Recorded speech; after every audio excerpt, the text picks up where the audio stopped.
I love to help people with their problems. We all have problems.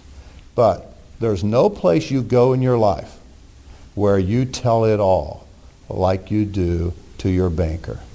You don't go to your minister and tell him all about your finances. You don't go to your lawyer and tell him about your finances.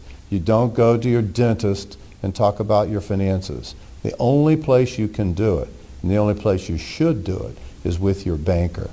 And what I do every day is sit with my customers and help them figure out their finances, whether it be retirement, whether it be business, whether it be an individual trying to get their first car, their first home. They can't do it anywhere else except in a bank.